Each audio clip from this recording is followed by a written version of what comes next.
Sing me a song of a lass that is gone, say could that lass be I? Mary of soul, she sailed on a day over the sea to sky.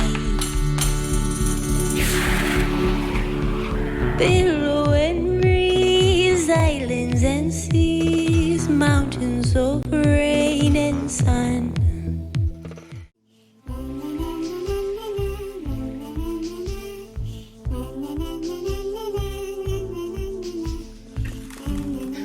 WallByrd Theatre presents a call-time production of Alice's Adventures in Wonderland by Lewis Carroll.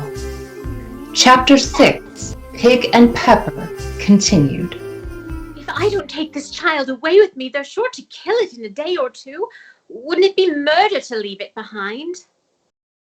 She said the last words out loud, and the little thing grunted in reply.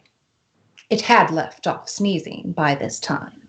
Don't grunt. That's not at all a proper way of expressing yourself.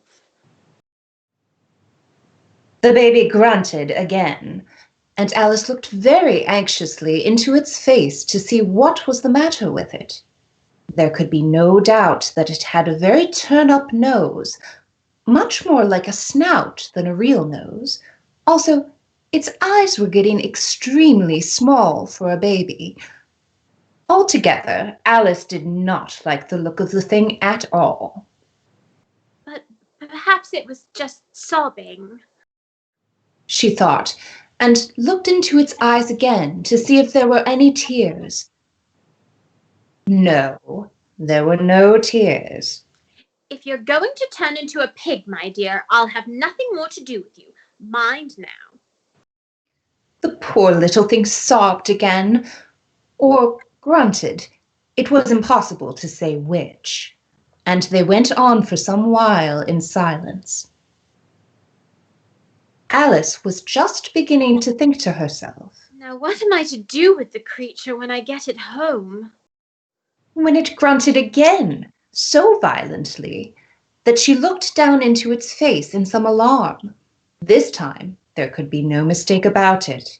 It was neither more nor less than a pig, and she felt that it would be quite absurd for her to carry it further.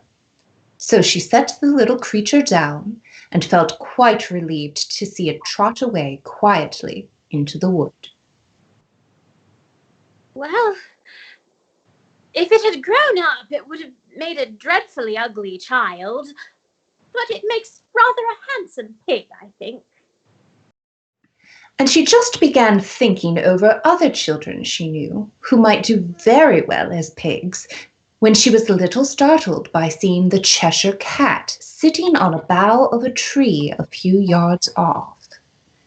The cat only grinned when it saw Alice. It looked good-natured, she thought. Still, it had very long claws and a great many teeth, so she felt that it ought to be treated with respect. Cheshire puss, she began, rather timidly, as she did not know at all whether it would like the name. However, it only grinned a little wider. Come, it's pleased so far. Would you tell me, please, which way I ought to go from here? That depends a good deal on where you want to get to. I don't much care where. Then it doesn't matter which way you go. So long as I get somewhere. Oh, you're sure to do that, as long as you walk for long enough. Alice felt that this could not be denied, so she tried another question. What sort of people live about here? In that direction lives a hatter, and in that direction lives a March hare. Visit either you like, they're both mad. But I don't want to go among mad people. Oh, you can't help that here. We're all mad here. I'm mad. You're mad. How do you know I'm mad? Well, you must be, or you wouldn't have come here. Alice didn't think that proved it at all. However, she went on. And how do you know you're mad? Well, a dog is not mad. Do you grant? I suppose so. Now then, a dog growls when he's angry and wags his tail when he's pleased. I growl when I'm pleased, and I wag my tail when I'm angry. Therefore, I'm mad. I call it purring, not growling. You can call it what you like. Do you play croquet with the Queen today? I should like it very much, but I haven't been invited yet. You will see me there. And with that, the cat vanished. Alice was not much surprised at this. She was getting so used to queer things happening. While she was looking at the place where it had been, it suddenly appeared again. By the by, whatever happened to the baby? I nearly forgot to ask. It turned into a pig.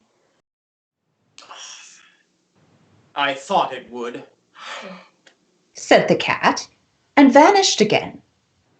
Alice waited a little, half expecting to see it again, but it did not appear. And after a minute or two, she walked on in the direction in which the March Hare was said to live. I've seen hatters before. The March Hare will be much the most interesting. And perhaps as it is May, he won't be raving mad. At least not so mad as he was in March.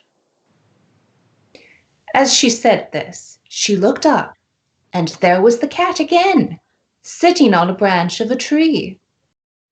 Did you say pig or fig?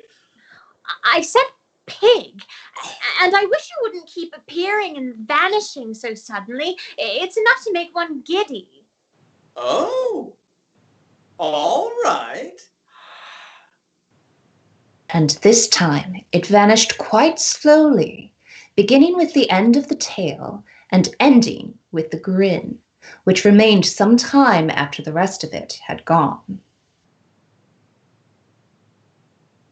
Well, I've often seen a cat without a grin, but a grin without a cat. It's the most curious thing I ever saw in my life.